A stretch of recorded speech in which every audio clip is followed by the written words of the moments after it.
Welcome back to Learning with us here at MPB. I am Ms. Killen. We are still in our Unit 6. We are looking at Introduction to Quadratics.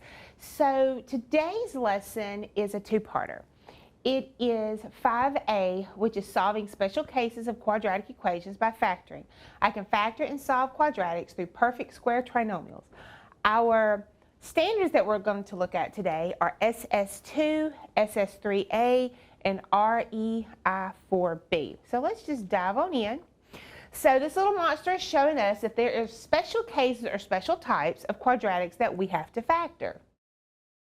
So before we can get into factoring these special types of quadratics, let's remember what a perfect square is. It's kind of called doubles sometimes. So if I have 2 times 2, which equals 4, it's the same thing as 2 squared.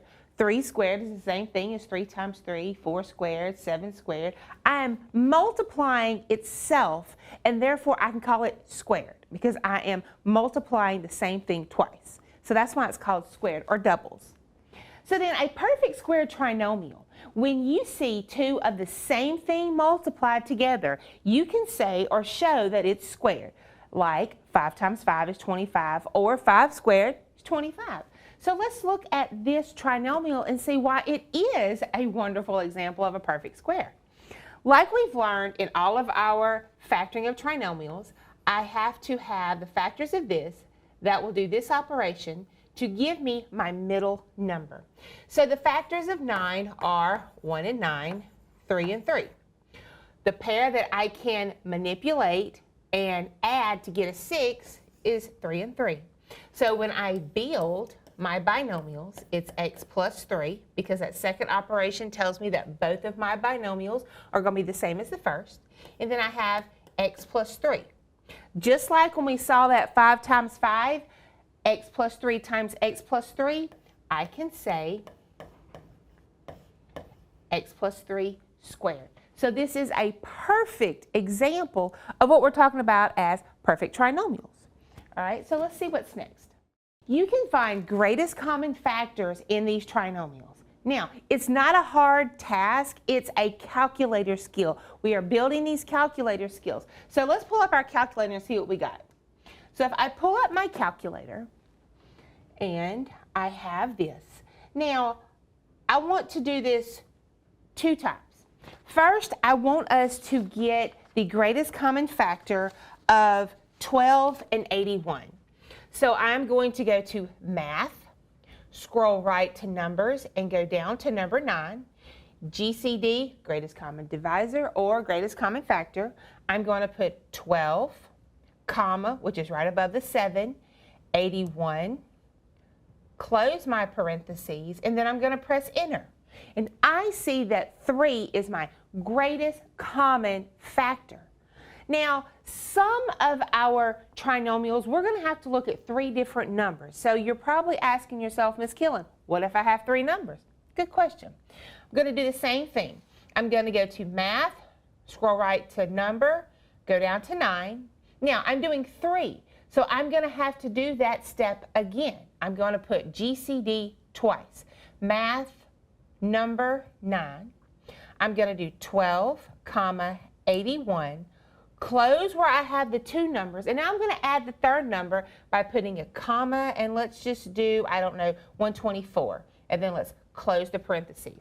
So now I have my 3 numbers. We press Enter, and the only greatest common factor I have with those is the number 1. So now I have yet got a new skill to put in my technology toolbox to help me with these. All right, so let's go back. When you square a binomial, you create a perfect square. All right, so we saw in the previous page when we had x plus 3 squared, I squared the binomial, so I make a perfect trinomial. So the question has to be asked, what if I'm given the trinomial first and I have to find the binomial? Well, that's a good question. Let's look at this expression, 16x squared plus 88x plus 121. Now, if I put that in my calculator to look for my greatest common factor, I don't have anything but a number 1. So I am going to, as we've learned, do bottoms up so I can factor this expression. So I have x squared plus 88x plus, when I multiply those, I get 1,936. Do not be afraid of big numbers. Do not be afraid of big numbers, because we have now got tools with our Desmos and our calculator that can help us find these factors of these big numbers. So what I'm going to do, same thing that we've been doing with all these trinomials, I'm going to find the factors of 1,936 that add to give me 88. Ms. Killen, I don't remember how to do that. Glad you asked. What I'm going to do is I'm going to pull up my calculator. I'm going to go to my y equals feature, and I'm going to put 1,936 over x and go to my table. Everybody do that. I'm going to scroll down through that table and find what factors I can use that then add to give me 88. Exactly right. I find x value of 44 and y value of 44. So now I can build my binomials. So I'm using 44. This second operation tells me that I have to get positive and that all my binomials are going to be positive. And then I have x and x. Now I started this process out by multiplying that a in, so what do? Put things back where I found it.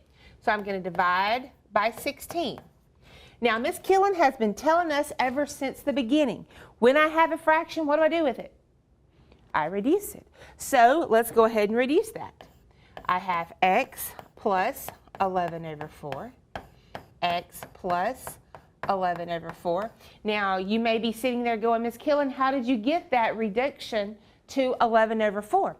I go into my math button and put in my fraction, 44 over 16, and then press enter, and it will give me the reduced fraction. That was a good question. Now, what do we do here? I've got to pull my a back up, bottoms up, the whole name.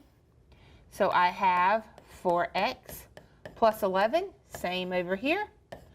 4x plus 11. We just learned when we see the same thing multiplied by each other, I can show it as squared. 4x plus 11 squared. Wow, that was some big numbers, but that's okay. We learned how to do the big numbers. Ms. Killen, that's a lot. Is there maybe another way that I could do this, finding the perfect square or using the perfect square or making the perfect square? Yes, there is. So let me show you this way. So let me erase this. Now I'm going to rewrite this 16x squared plus 88x plus 121. Now I look at this and I see 16 is a perfect square, 4 times 4. 121 is a perfect square, 11 times 11. So I'm going to take the square root of my a and my c and write a binomial. 4 and 11, square root of x squared is x, and it's a plus sign. Now, when I take this number and this number, multiply them together, I get 44. When I multiply them by 2, I should get my middle term if it is a perfect square, and I do. So since this is a perfect square, my binomial will be squared. That's it. Ms. Killen, surely not. That's it. I get the exact same answer, fewer steps. Now, some of us may have a hard time with this, and that's okay. You've got this way down pat. So whichever way is more comfortable for you, that's the way that you should do. Because at the end, we want you to be comfortable with your math, knowledgeable about your math, and use the tools that you've got. So let's look at some more. So let's look at number 1. I've got b squared minus 10 plus 25. So I'm going to do this new way. So let me rewrite it as b squared minus 10x. Nope, it's not x, it's just 10. Plus 25. So then let's look and see what we've got. I am supposed to have an x there. I miswrote it. That's okay. So then what am I going to do?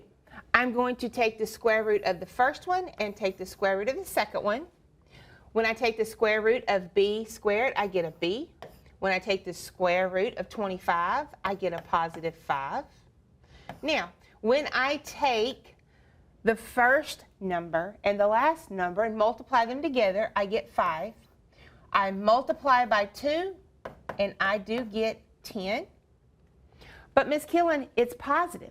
So then remember when I told you about taking square roots, sometimes it'll be a positive or sometimes it'll be a negative? So in this case, it's going to be that negative. So then I will have b minus 5 squared.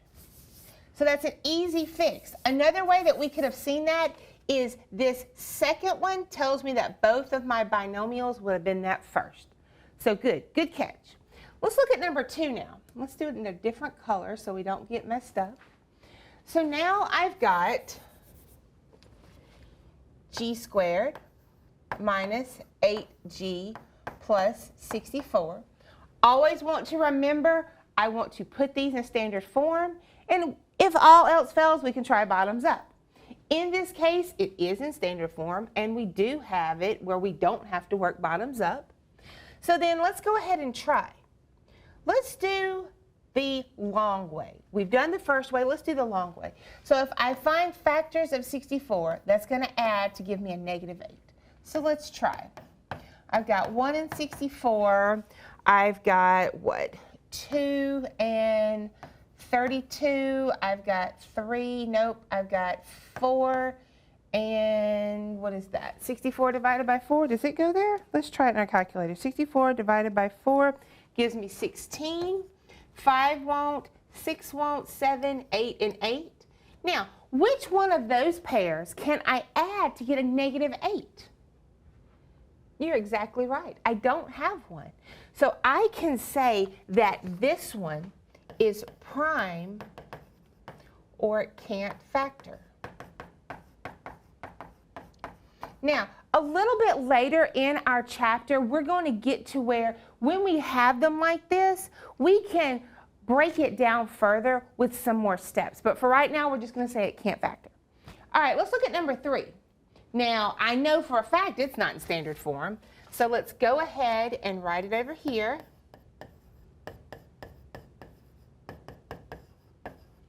Now, I know my standard form is what?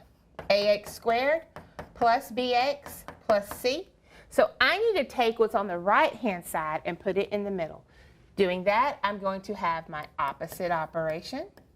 So let's go to 4t squared plus 28t plus 49. All right.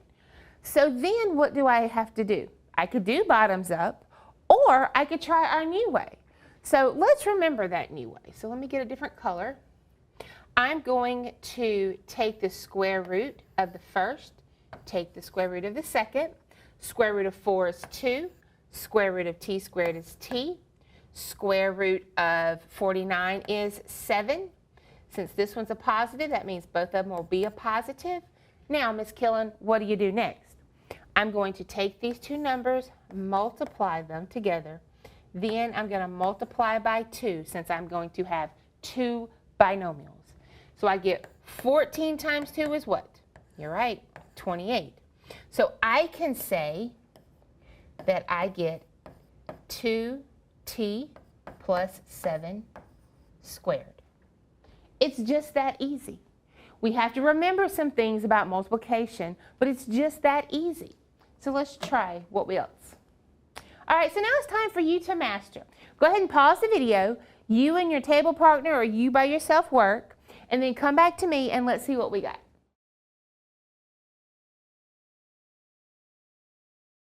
All right, let's check your math to do, and let's see what I do, and then let's see what we've got. So let's start with number 1.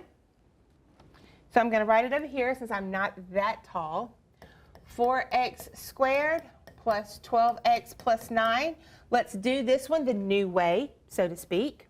So let's get a different color. Let's do red. All right, so I'm going to take the square root of the first, square root of the second. 4 is a perfect square, so is 9.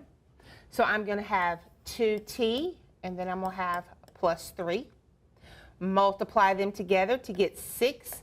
then multiply by 2 for the two binomials, and I do get 12.